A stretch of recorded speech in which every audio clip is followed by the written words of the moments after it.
Okay, I'm unloading this Passat in Ocoee, Florida.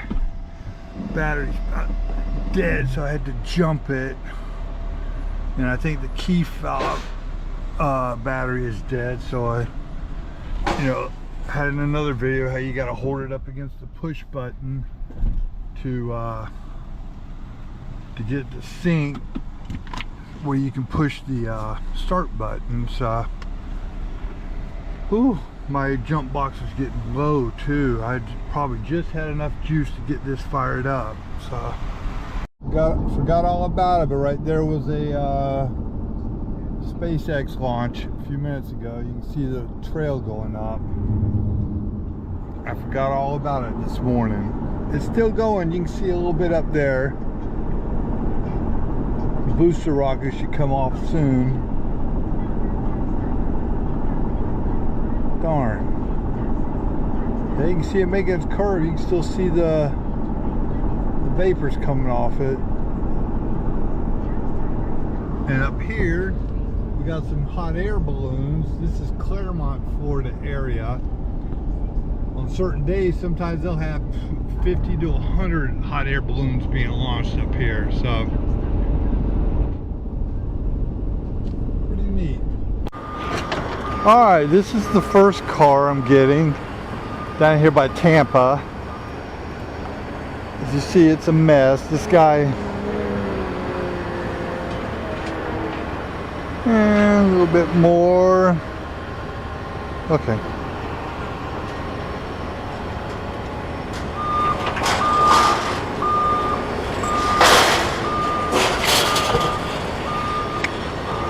And the reason I'm having them loaded on the back is the next two I'm getting is another Copart, 2 vehicles, and these people won't move vehicles that they're not loading. So this way I have room to put one here and the one up front. If it's got to go a little bit on the ramp, so be it. It's easier to maneuver those two up front than it is in the back. So. Okay, leaving this Copart in Riverview, which is just a little bit south of Tampa area, and they were pretty quick today. There's only like 3 or 4 vehicles here. I've been here before. You have to go in and get the title, go down the fence line here near the gate with the forklift drivers, and hand the forklift drivers your paperwork, like you're waiting in a food line or something. So, that was pretty easy. I got Turn here right to US 301 North. Just a few minutes after 8. I had 8:30 appointment, hit arrive when they got the title and come out, and they already had the vehicle out there. So I just had to wait for the guy to come back and load it on the trailer. So next one is 20 miles away. Okay, I picked up this BMW, little tiny thing, and this Volkswagen Jet, I believe, at the second Copart location, this substation here. And they don't have titles here, so I didn't get the titles for these two, which they say I should have got when I picked that one up 20 miles away, but didn't know that. So yeah, these people get a lot of vehicles out here. They're gonna go around this loop here and kind of park and unstrap them and honk the horn. He'll come with the forklift to unload them.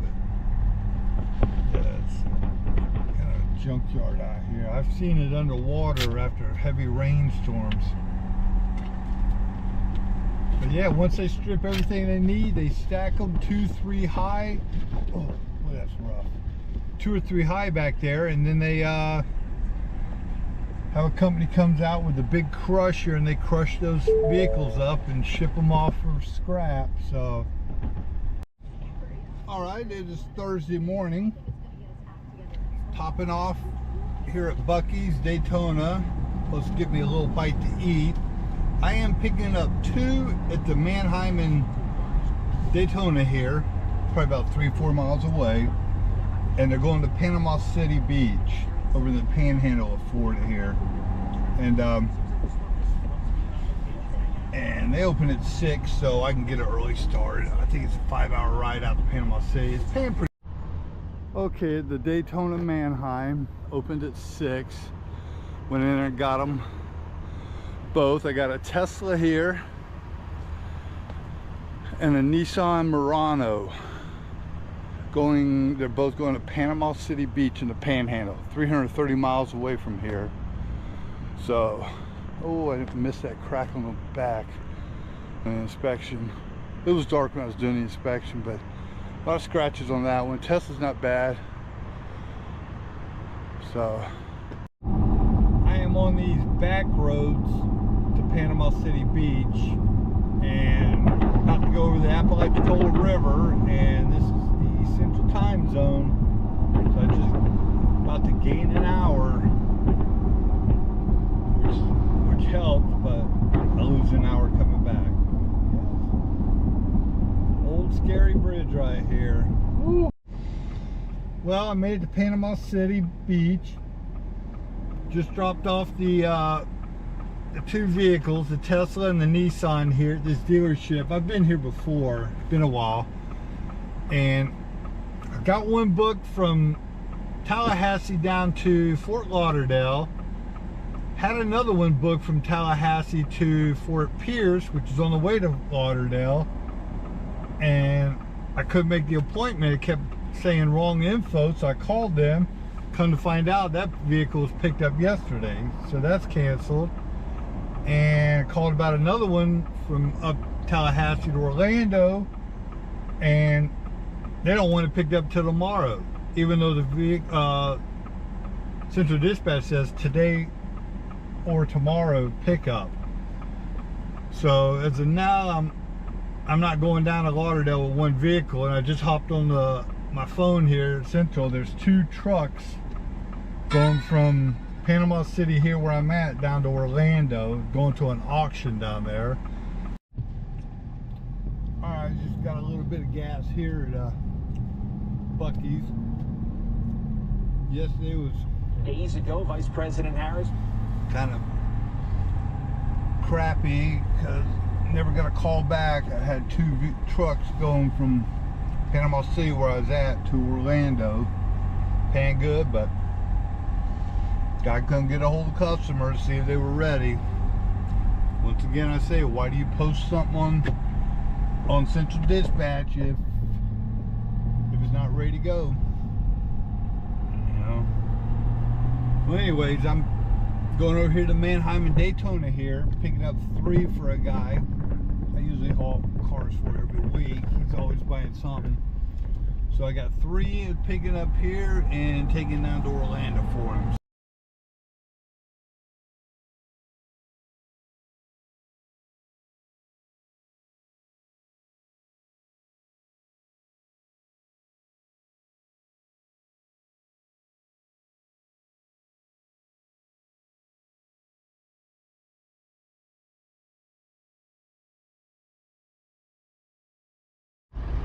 Okay, got them all loaded up, strapped in. There's a Elantra, the Chevy Cruze, and the Nissan Pathfinder.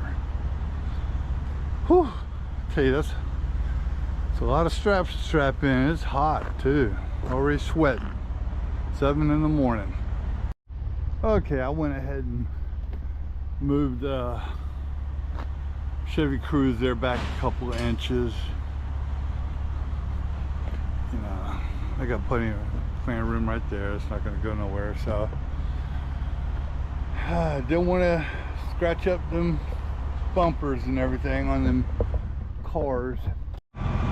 Okay, I made it to the Manheim. About to unload these vehicles, unstrapped them, and let's go ahead and get them parked, take pictures, send it to the guy, and head home. Okay, nice to have a few vehicles here. Always watch those ramps there.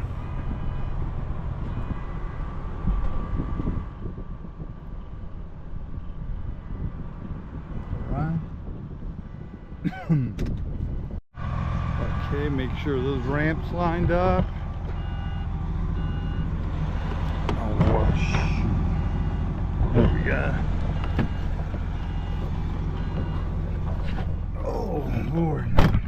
Chevy Cruze here.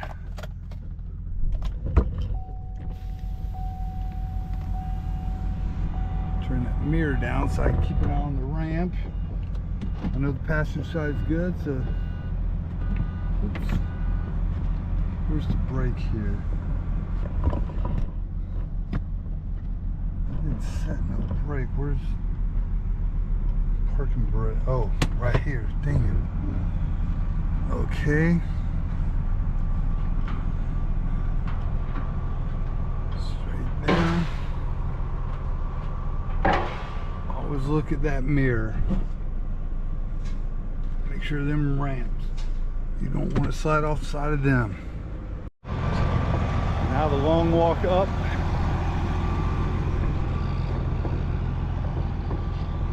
Oh man. Can't be afraid of heights.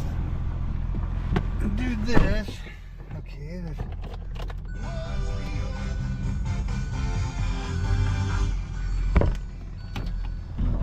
you got that. Put it in reverse. We can see the ramp through the mirror.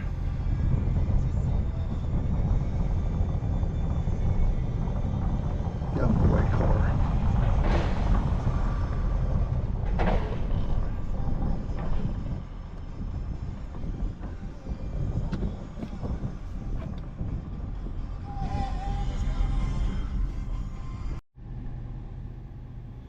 All right, it's Tuesday morning, August 6th.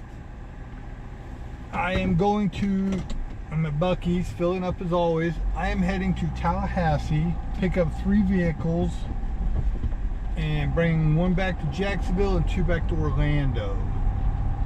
Getting some more fuel here at Bucees in St. Augustine. I dropped the one off in Jacksonville, a Honda Acura off the back. The place was rainy, it was muddy, but it was able to start. This red one's going to Orlando.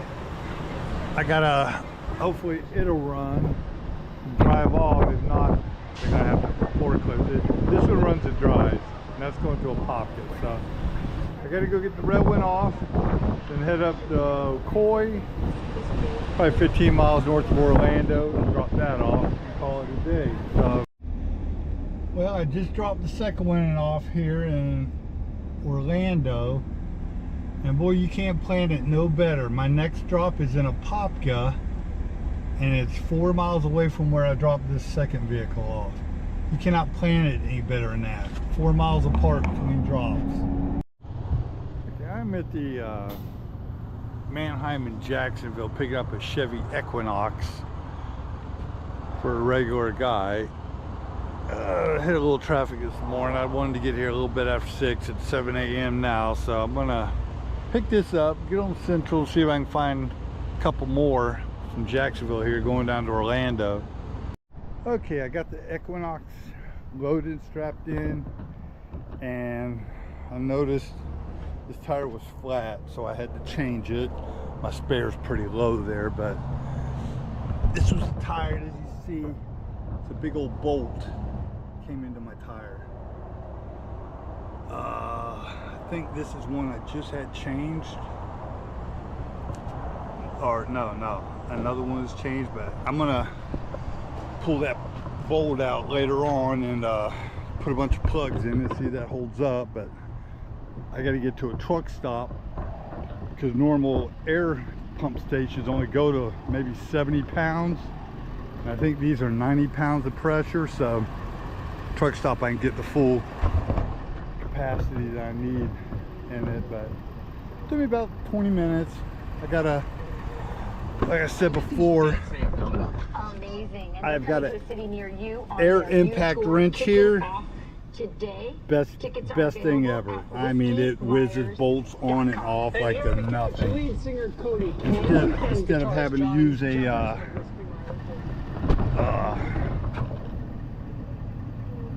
tire iron or something that you'll never be able to turn them bolts because there's such torque on them. So okay, let's go get this Equinox unloaded.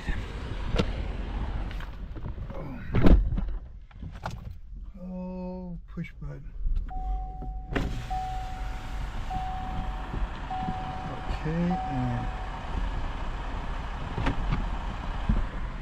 low fuel once again. Okay.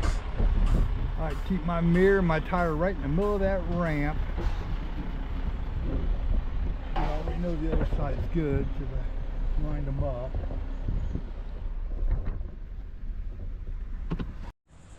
There's my truck. It's parked right now today. Today's August 14th. Almost thought I was going to lose my business. 2 months ago I got a note from Progressive with a failure to renewal. And I called to ask why, and they claimed there was too many claims. I've only had 2 claims. I had my windshield cracked by a truck through a rock, and then a deer I hit 2 years ago in North Carolina. Well, I had my insurance agent call Progressive about 4 times with no luck or a chance of renewal. So I started researching. I got what they call a lost run report, and there was like 10 claims on there. And I'm like, what are all these claims? And there were several of them that were duplicates.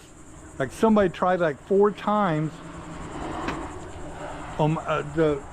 against my policy for somebody broke their windshield. They tried to claim my trailer kicked a rock and broke their windshield, and they tried 4 times and it was kicked back. It was denied every time. Every one of these claims I was not at fault or liable, with nothing paid out except the windshield and the deer I hit. And then on this road here, some kid driving in a company van crossed the center line, and we bumped mirrors, shattered his, didn't do nothing to my mirror in my other truck 3 years ago. His company tried 3 times to file a claim against me to replace their rearview mirror. So I called Progressive and we argued back and forth, and I said, what are these multiple or duplicate claims on my policy? And they looked at it and it's like, oh, we don't know why that is. So I had them erase it. That cleaned up about 5 or 6 of them. Well, the deer when I hit, they paid out. I had front end damage on my other truck. There was a duplicate claim on that one too. A different agent picked up the ball somewhere and tried to redo the claim, so I had a duplicate claim. Well, anyways, after weeks of back and forth and getting letters of proof that I was not liable or at fault of any of these, I sent an email to Progressive on Thursday, and they said about a day or 2 we'll get back. Well, here it is Wednesday, the day my policy expires, and I called them, and with all my proof and contesting all these false duplicate claims, they're going to reinstate me. So probably be tomorrow or a day after they'll reinstate me at full. So what a relief, because I was shopping around other insurance companies to get a commercial policy, and people were wanting $10,000 down at $4,100 a month, $12,000 down at $3,800 a month. Well, I'm paying $2,700 a month now with Progressive, and a couple of years ago, we all know why everything has gone up. I was paying $18,000, so my insurance has gone up 50% like everyone else's in the last 3 years. So anyways, big sigh of relief. Very, very stressful couple of weeks here. So note to yourself, if you ever have an issue like this, a problem, don't rely on your insurance company to take care of you. You gotta get down and dirty and take care of these things yourself. If I didn't get those 6 or 7 false claims or duplicate claims removed, I wouldn't be renewed. And of course, you got to use that lost run report to get insurance somewhere else, and they would see you as a bad customer or dangerous customer to pick up. So, but the claims stay on your lost run report.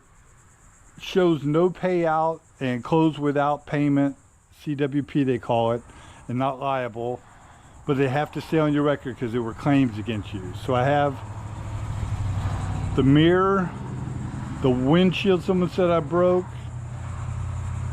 and then my deer I hit, and then the cracked windshield I had to have replaced, which by law in Florida, insurance has to pick up. That is state law. Cracked or shattered windshields are replaced at no cost to you by the insurance company, but they considered it a claim. So next time I might just bite the bullet. It was $929 for the windshield, and then for them to calibrate it, you know, with the windshield wipers. And my deductible is $1,000. If anything happens like that again, it's probably best to pay out of pocket to keep your claims down. So I've been with Progressive 4 years now, and I was like, what, you know, I had no idea what the problem was. So whatever it is, anybody can drive right up next to you, see your information on your window there, your business, your DOT number, your phone number, and look you up and file a claim saying you broke something of theirs. So thank goodness Progressive didn't pay anything out. They were all closed, but they stay on your record unless you keep after it and demand that they remove duplicate claims and fraudulent claims like I was getting. So, you know, when you get a lost run report and you see 9 or 10 things, it's like, my God, and they were all zeros except the deer and the windshield. I'm like, why are they canceling me? Well, they don't look into that. They don't research into each claim. All they do is see a long list of claims and says this guy is not trustworthy to be insured. So unless you keep after them, clean your stuff up, anything can happen. So, I mean, if I got dropped by Progressive and had to start with someone else, I probably couldn't have done it. $10,000 or $12,000 down payment, $50,000 a year policy, that's ridiculous. Feeling blessed, and a great weight lifted off of me right now. They're going to cover me for a couple of days until the new policy's written up, and my payments just continue as might go up. I don't know. It's gone up every year, so I wouldn't doubt it goes up this year, but knowing I don't have to make a massive down payment with somebody, it's a big relief. All right, well, I'm trying to get a few cars from Central Florida up to Jacksonville tomorrow, and waiting on a text back. So boy, I tell you, I'll start putting out more videos here now that I'm pretty much back on the road again with great stress relief. Big weight lifted. Talk to you fellas later.